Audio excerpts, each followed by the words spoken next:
گفتگۆی زیاتر دەکەم لەگەڵ بەڕێز هیوا گەیلانی ئەندامی کۆمیتەی ناوەندی پارتی لە ئەستۆدیۆ لەگەڵ من ئامادەیە. کاکیوا زۆر بەخێر بێت. زۆر سپاس خانم.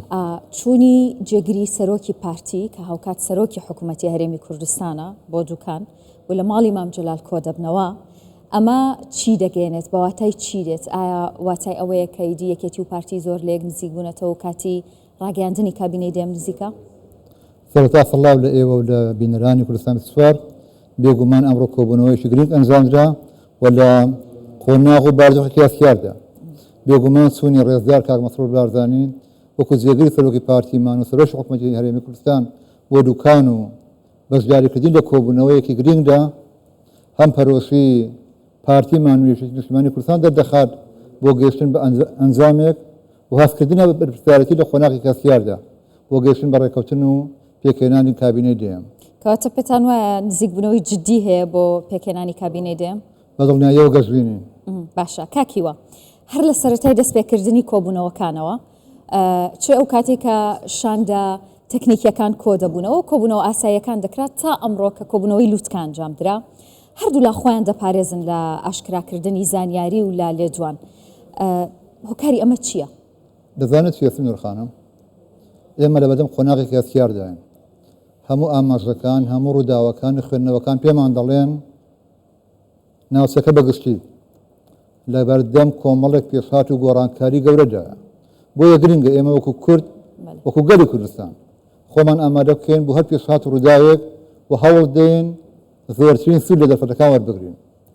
بۆ ئەوە هەنگاوی یەکەمان ناوە کە گەڕانەوەی بۆ دەنگی خەڵک و ئەنجامدانی هەڵبژاردنێکی پاک و بێگەردە لە ئۆکتۆبەری ساڵی ڕابردوودا. هەنگاوی دووەم کە ماوە دەستپێکردنی دانیشتنەکانی پەرلەمان و پێکهێنانی کابینەی دێمی حکوومەتی هەرێمی کوردستانە. لەو بارەوە زنجیرەیەک دانیشتن و گفتوگۆ کراوە، بەڵام وەکو جەنابەت ئاماژەت پێدا کۆمەڵە سوود نەخراوەتە ڕوو بۆ کەناڵەکانی ڕاگەیاندن لەبەر هەستیاری باردۆخەکە و هەستیاری بابەتەکە. بەڵام گەشتبینین کە ئینشاڵڵا لە ئایندەیەکی نزیکدا دەگەینە ئەنجام و مەژلەیەکی خۆش دێتە خەڵکی کوردستان. زۆر باشە. کۆبوونەوەکانی نێوان یەکێتی و پارتی زۆر چڕوپڕن، بەڵام بێدەنگ و ڕەنگی لایەنەکانی دیکەی پێوە دیارە. ئایا چاوەڕێ دەکرێت یەکێتی و پارتی بەتەنیا کابینەی دێم پێک بێنن؟ ئێمە لە پارتی دموکراتی کوردستان لە ژێر ڕۆشنایی ڕاستپارێزەکانی جەنابی سەرۆکدا سیاسەت دەکەین و هەنگاو دێنین. هەر لە دوای هەڵبژاردننی پەرلەمانی کوردستان جەنابی سەرۆک ئاماژەی بەوەدا کە پێمان باشە هەموو لایەنەکان لایەنەبراوەکان بەشدار بن لە کابینەی داهاتی حکوومەتدا. وەردووە لە دوانی بەڕێزیاندا لە نۆی نیسان لەکردنەوەی پێشانگای کتێبدا دیسان ئاماژەی بەوەدا پێمان باشە هەموو لایەنەکان بەشدار بن. و ئەمە بەسەر لیژنەی گفتوگۆی پارتی سەردانی هەموو لایەنەکانی کردووە. بەڵام وەکو دەبینین زیاتر پارتی و یەکێتی خواستی بەشداریکردنیان لە کابینەی داهاتوودا هەیە. زۆر باشە. لە دیدارێکی نزیکی ئەماوەی پێشوو کە بافڵ تاڵەبانی لەگەڵ کوردستان 24 ئەنجامیدا بوو، ڕازی خۆی نەشاردەوە بۆ ڕێکەوتنی استراتیژی لەگەڵ پارتی دموکراتی کوردستان وەکو یەکێتی. پێتان وایە لە دوای پێکهێنانی حکوومەت کە هەڵبژاردننی پەرلەمانی عێراق لە بەردەمماندایە ئەم دوو هێزە وەکو دوو هێزی یاخود ئەم دوو لایەنە سیاسی وەکو دوو لایەنی کاریگەر و سەنگین بێویستی خۆیان دەچنە ناو ڕێکەوتنی استراتیژیەوە؟ ئەگەر هەندێک گەڕێنەوە بۆ دووەوە، جەنابی سەرۆک بارزانی لە کاتی هەڵمەتی هەڵبژاردندا گوتی دەبێت هەڵبژاردن بێتە هێنانەکایەوەی یەک هەرێم، یەک پەرلەمان، یەک حکوومەت، یەک هێزی پێشمەرگەی کوردستان. ئەوە چیمان پێ دەڵێت؟ لەو خۆناغەدا پێویستیمان بە یەکگرتووی خیتابی هەیە، لێک نزیکبوونەوە لێک تێگەیشتن هەیە. بێگومان لێک تێگەیشتن و لێک نزیکبوونەوەی پارتی و یەکێتیش زۆر دڵنیاییمان پێدەدات.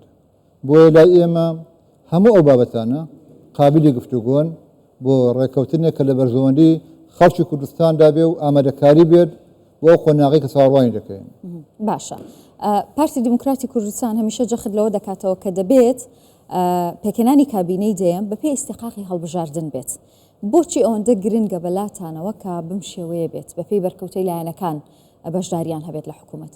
ئەخر هەر فەلسەفەی هەڵبژاردن ئەگەر ئەنجامدانی پرۆسەیەکی دموکراسی بێت گەڕانەوەی بۆ دەنگی خەڵک کە ئێمە دەڵێن دەبێت بەشداریکردنەکە بەپێی دەرئەنجامی هەڵبژاردنەکە بێت ڕێزگرتنە لە دەنگی هاوڵاتیانی کوردستان.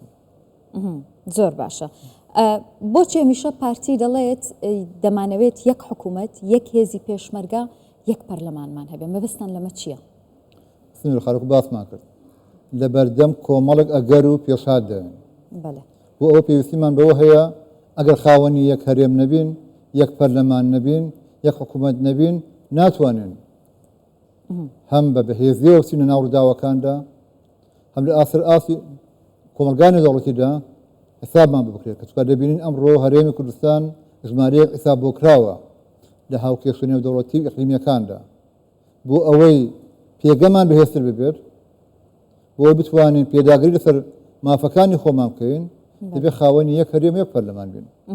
ئایا گرنگە کە ئاراستە و استراتیژی کارکردنی کابینەی نوێم لە کابینەی دێمیش بەردەوام بێت؟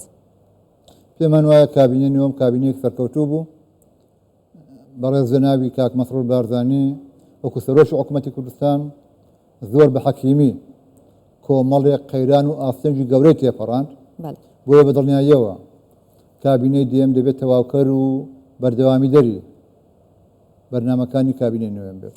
زۆر سپاس دەکەم بەڕێز هیوا گەیلانی ئەندامی کۆمیتەی ناوەندی پارتی دموکراتی کوردستان. زۆر بەخێر بێت.